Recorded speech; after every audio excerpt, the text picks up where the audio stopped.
vraiment pénible.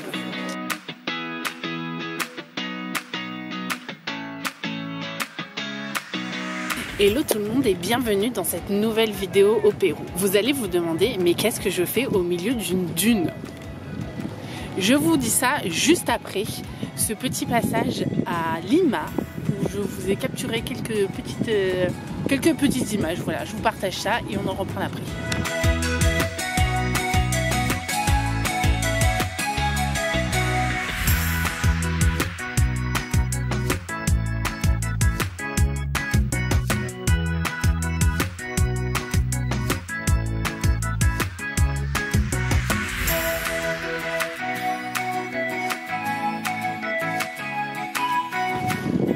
Alors, je suis actuellement dans le désert d'Ica. Et dans ce désert se trouve un oasis où je passe 2 jours. C'est tout petit. Qu'est-ce que j'ai fait aujourd'hui? Je pense que vous pouvez peut-être l'entendre. C'est pas des hélicoptères, c'est des buggy. Ici, il y a le sport national. On va le laisser passer. Regardez. Ici, le sport national, c'est de faire du buggy et de faire du ski et du snowboard sur les dunes.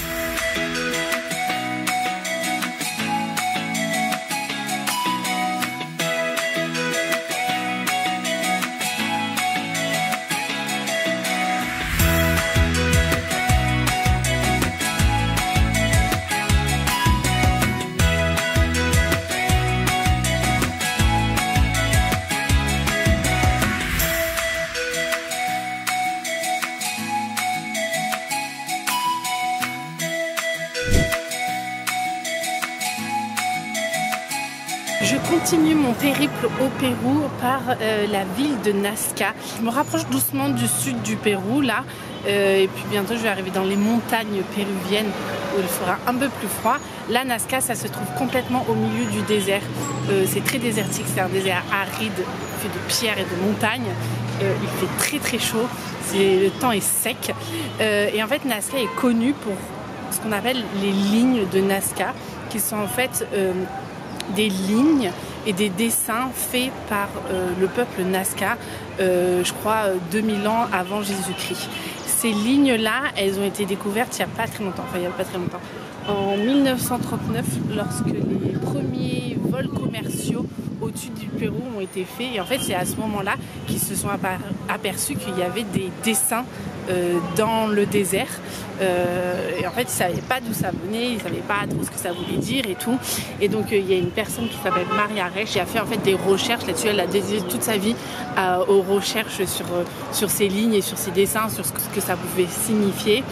Aujourd'hui, il y a beaucoup d'hypothèses par rapport à ces dessins. Ils ne savent pas exactement la raison du pourquoi, du comment. Il y a des hypothèses, c'est même, plutôt sûr que ce soit pour des divinités, que ce soit des dessins faits pour que les dieux depuis le ciel puissent le voir. Là, il y a des hypothèses aussi pour que ça soit le martien qui puisse voir ça, parce qu'ils ont retrouvé des dessins qui pourraient s'apparenter à ce que nous aujourd'hui on s'imagine d'un extraterrestre. Avec les dessins, il y a des lignes qui représentent pas grand chose. Ce qui est assez perturbant, c'est que depuis le sol, on voit absolument rien. Il y a une route qui traverse cet endroit. Quand ils ont construit la route, ils ne savaient absolument pas qu'il y avait les dessins là. Donc ils ont construit la route sur des dessins en plus. Et en fait, on voit vraiment rien. Et ils ont installé tout autour de la route des miradors, ce qu'on va aller faire, où on va pouvoir monter et donc du coup observer ces dessins.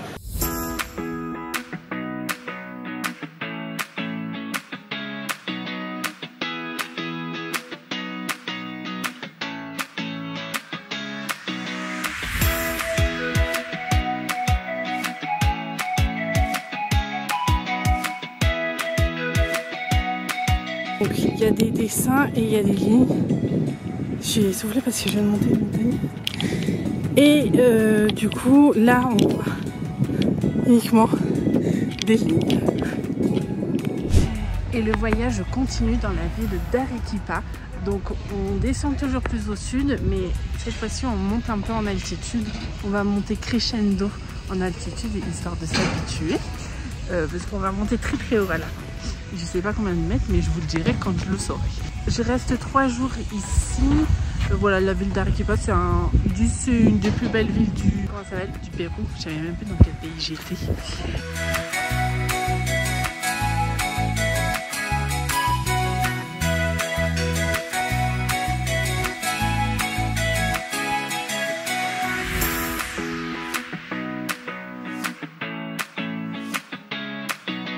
Je me trouve dans un endroit qui s'appelle Ruta del Sillar. Le sillar, c'est la pierre avec laquelle a été faite la plupart des bâtiments dans la ville d'Arequipa. C'est une pierre blanche. Et en gros, il y a une carrière à côté de la ville qu'on peut visiter. Enfin, c'est là où ont été retirées toutes les pierres pour construire la ville. C'est pour ça aussi qu'on nomme la ville d'Arequipa la ville blanche, due à la particularité de la pierre avec laquelle elle est construite.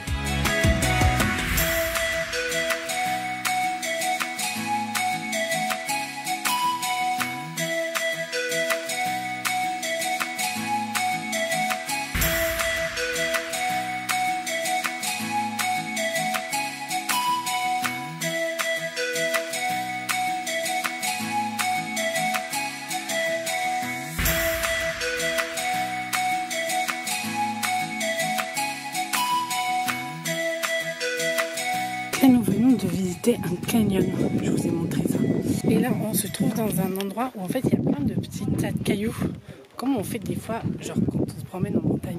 Sauf que là, quand on met 3 cailloux et qu'on pose le dernier, il faut faire un vœu.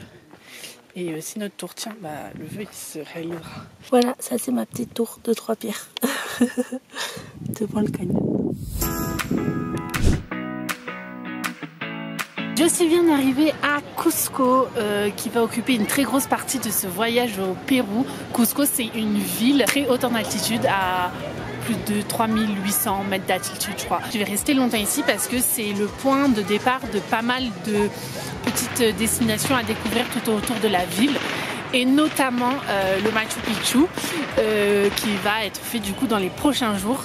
Je vais rester aussi ici pour Noël et peut-être pour le Nouvel An, mais c'est pas sûr encore. Cusco, c'est vraiment une ville de montagne. La journée ça va, il fait bon, mais le soir il fait très froid. Donc on ressort les doudounes. J'ai acheté une écharpe en laine de lama pour pas avoir froid. Et pour aider à l'altitude, j'ai acheté, parce qu'en fait quand je suis arrivée ici à Cusco, avec l'altitude en fait t'es malade, enfin t'as mal à la tête, c'est horrible, il faut un peu de temps pour... Enfin, moi j'ai eu besoin d'une journée pour m'acclimater à l'altitude. Ici tu peux acheter des bonbons de coca qui aident du coup pour si t'es malade. Ah, la circulation ici ça me gave, qui aide si t'es un peu malade en montagne, parce que du coup moi je vais aller faire des randos et tout, on va monter encore plus haut en altitude que Cusco. Du coup je marne parce que je veux pas tomber dans les pommes au milieu de la montagne, ok?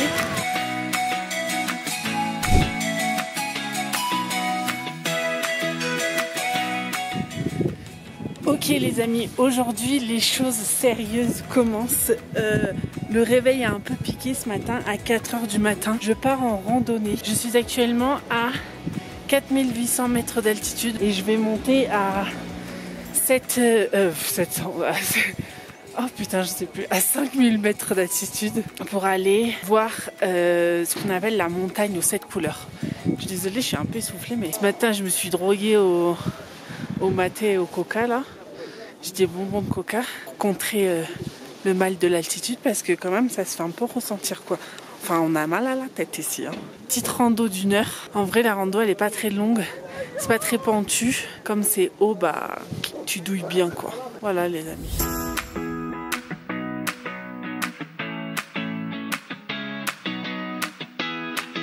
Je suis sur la fin là. Mais c'est le plus dur. Plus de souffle, plus d'énergie. Rien. Le guide il nous drogue avec des trucs, je sais pas ce que c'est, mais en tout cas c'est super beau ce qu'il y a à voir comme ça. Ah c'est beau, ah là là c'est beau.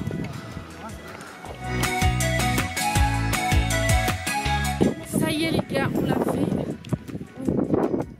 Ah, il y a énormément de vent, mais on est à la montagne.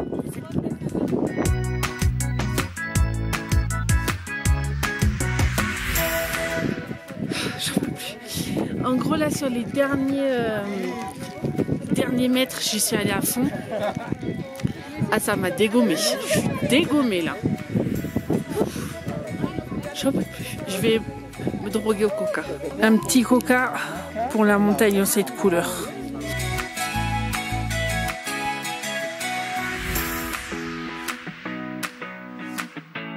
Par contre, meilleur achat ici au Pérou, mon poncho en poil de lama et mes petits gants aussi en poil de lama. Tout ça pour la modique somme de à peu près 15 balles. Ça fait vraiment pas cher l'équipement en lama.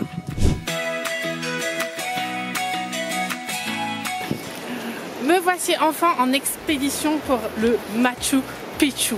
Vous l'attendiez tous, c'est maintenant. Il faut savoir que c'est hyper compliqué d'aller au Machu Picchu, mais c'est comme c'est dans la montagne, c'est hyper compliqué d'y accéder. Donc du coup, ce qu'on a fait, c'est qu'on a pris un bus jusqu'à une ville qui s'appelle Hidroelectrica. De là, on doit suivre les rails de train qui sont juste là pour arriver jusqu'à Agua Calientes. Et une fois arrivé à Agua Calientes, on pourra accéder au Machu Picchu. Mais ce ne serait pas encore tout de suite, c'est que dans 2 jours qu'on va le voir, pour vous dire la galère que c'est. Parce qu'il faut encore qu'on achète les billets demain matin à 5 h du matin. Voilà. Pour cette expédition, je suis accompagnée de Emma et d'une autre personne qui s'appelle Loane, mais qui, elle, prend le train parce qu'elle ne peut pas vraiment marcher. Donc on se rejoindra tous toutes là-bas quand nous aurons fait nos 3 heures de marche. Oh, tu bébé, toi.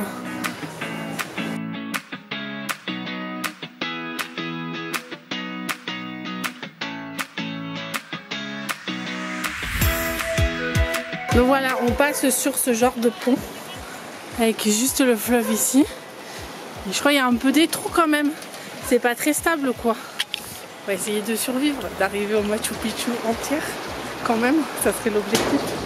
Et en gros le train, il passe juste là. Et nous on suit les rails de train.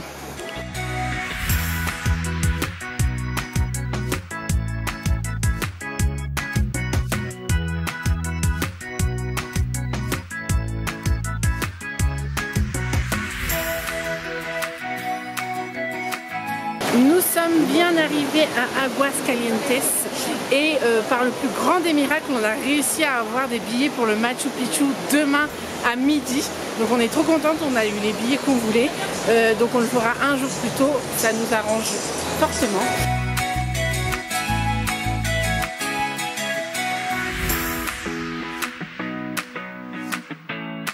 Ça y est les gars, le Machu Picchu c'est pour aujourd'hui. On est monté tout en haut du coup de la montagne où se trouve le site Inca et on va le découvrir aujourd'hui. Donc le Machu Picchu ça fait partie d'une merveille du monde. C'est ma 2e merveille et je suis trop contente de découvrir ça parce que j'attendais ça quand même avec impatience de découvrir le Machu Picchu. C'est un truc que je voulais faire quand même depuis longtemps en préparant ce tour du monde. Donc je suis super contente d'y être et de pouvoir vous montrer ça.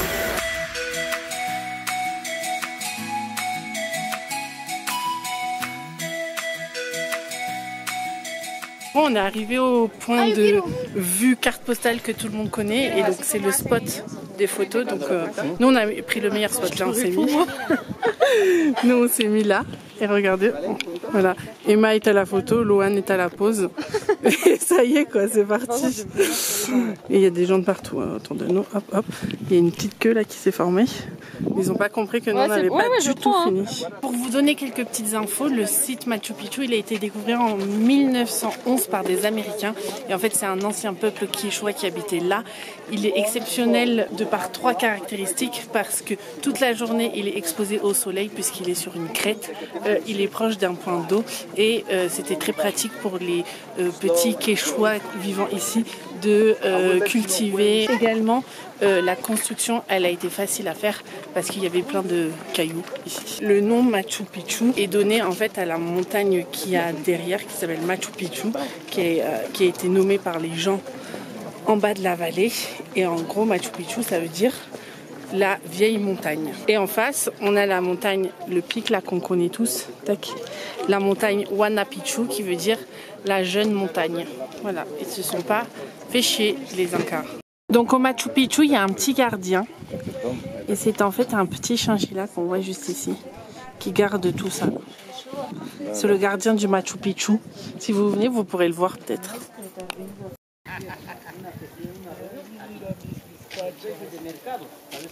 Et voilà, on finit la visite avec des petits lamas. Il y en a partout sur le site.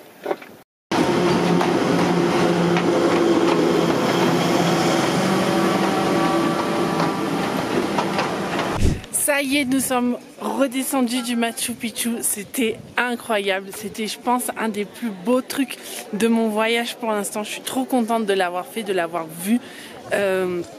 Vraiment, c'était fou. Si vous avez l'occasion de le faire, la chance de le faire, faites-le parce que c'est incroyable. Aujourd'hui, enfin un autre jour, on est le lendemain du Machu Picchu, on est un petit peu fatigué, mais on fait ce qu'on appelle le tour de la vallée sacrée, la vallée des Incas. C'est tout des tas de petits villages en fait. C'est quoi ce bruit? Ok, ça va pas du tout. C'est tout des petits villages, mais j'essaye de parler, les gens font de la musique. Donc je disais, c'est tout des petits villages qui partent de Cusco et qui vont jusqu'au Machu Picchu. Nous, on va pas jusqu'au Machu Picchu, on n'y retourne pas, mais on va à peu près jusqu'à la moitié du chemin pour aller au Machu Picchu, en passant du coup par tous ces petits villages où il y a des fabrications artisanales de tissus, des sites archéologiques, voilà, tout plein d'histoires autour des Incas. On va découvrir ça tout au long de la journée. J'ai perdu mon groupe. Je vous parle, mais moi je suis plus. Alors que Emma, elle est très assidue. Emma, elle suit très bien. Moi, je suis plus.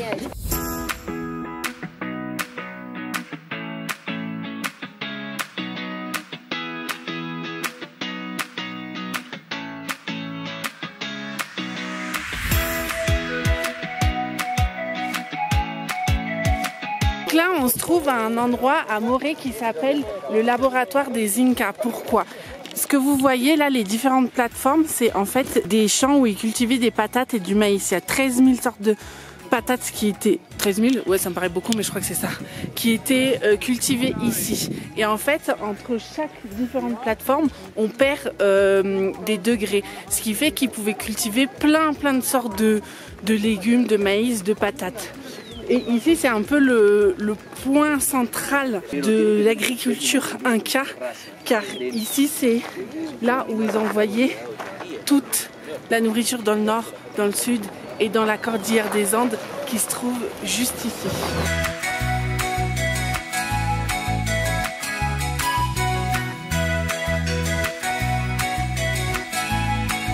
Là, on se trouve dans un nouvel endroit de la vallée sacrée. Et en fait, c'est des terrasses de sel. Le sel, il est récolté que 6 mois dans l'année. J'ai pas trop compris pourquoi, mais c'est comme ça. Et donc après, ils le vendent un peu partout, quoi. Il y a 4000 petites piscines de sel, apparemment.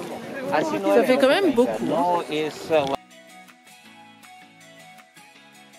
Hop, on arrive cette fois-ci encore en haut d'une ancienne cité Inca. Il y a beaucoup de vent parce qu'on est presque en haut d'une montagne. On retrouve en fait toujours ces terrasses d'agriculture où vous avez poussé du maïs, des patates, tout ce que vous voulez. Là, il y a la ville et en haut, il y a des petites forteresses.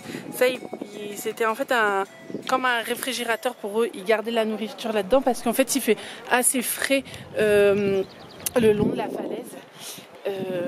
Voilà, c'est super sympa. Regardez, il y a des petites maisons Incas de partout. Et voilà. Et en fait, les Incas, ils étaient un peu réputés comme les Égyptiens dans la façon dont ils taillaient les pierres. Je sais pas trop s'il y a des exemples, mais en gros, tout est hyper bien rangé. Et voilà, ils savent pas trop comment ils ont fait. Ici, on se trouve sur le dernier site de la vallée sacrée, ça s'appelle Pisac. Et en fait, à Pisac, il y a un des derniers cimetières Incas encore préservés. Parce qu'il faut savoir que quand les colons sont venus au Pérou, ils ont détruit beaucoup de constructions inca et notamment de temples inca pour pouvoir y construire des églises, bien sûr. Et donc pareil, les cimetières ont été pillés et détruits. Là dans la montagne, on voit qu'il y a des petits trous et en fait c'est là où ont été enterrés les corps. Les corps étaient enterrés bien sûr avec des objets en or, des colliers, des bracelets, tout ce que vous voulez. Tout ça, ça a été bien sûr tout récupéré. Il y avait plus de 500 corps, il disait ici. Aujourd'hui, je crois qu'il n'y en a plus beaucoup. Tous ont été un peu récupérés et mis dans des musées.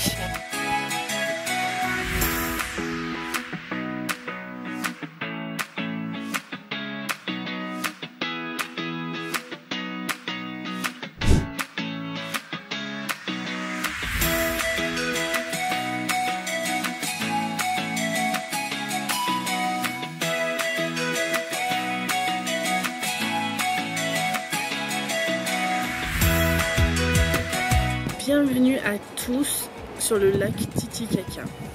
J'ai quitté la ville de Cusco après plus d'une semaine passée là-bas. Et là je me trouve sur le lac Titicaca, donc tout au sud du Pérou, entre le Pérou et la Bolivie. Je suis plus précisément sur les îles de Uros. Ce sont des îles flottantes. C'est des espèces de racines qui entreposent les unes sur les autres. Ça fait genre 3 mètres de hauteur. Les racines, ils rajoutent des racines, de plus en plus de racines pour que ça tienne parce qu'en fait à chaque fois ça s'enfonce. Donc là nous flottons. C'est la fin de mon séjour au Pérou. C'est pas le pays que j'ai le plus préféré. Les paysages sont très jolis, mais les villes sont très moches. Du coup, quand tu restes dans les villes, c'est pas très agréable de rester là. Il n'y a pas grand chose à voir de joli. C'est un peu un pays où ils veulent ton argent. Si tu veux faire quelque chose, il va falloir payer pour le faire et t'as pas d'autre choix. Parce que pour toutes les activités que vous avez vues là, en gros, j'ai dû payer un guide, j'ai dû payer une agence, j'ai dû payer quelque chose pour pouvoir le faire. Sinon, tout seul, tu peux rien faire en fait. C'est très dommage. Je vous montre. Comme je vous disais, là, c'est ça là, ces espèces de racines. En fait, c'est de ça. C'est comme des roseaux, je pense. Ça doit être des roseaux qu'ils entassent comme ça. Donc 3 mètres en dessous du sol, enfin en dessous de là. Et en fait, ça flotte. Parce que regardez, là, on voit, c'est dans l'eau. Et c'est là. Et là, il y a mes pieds. Et voilà, ils ont des bateaux comme ça là, assez typicos. C'est très sympa ça. Mais je suis pas montée dessus, je sais pas comment on fait pour monter dessus. Bon, c'est pas grave. Hein.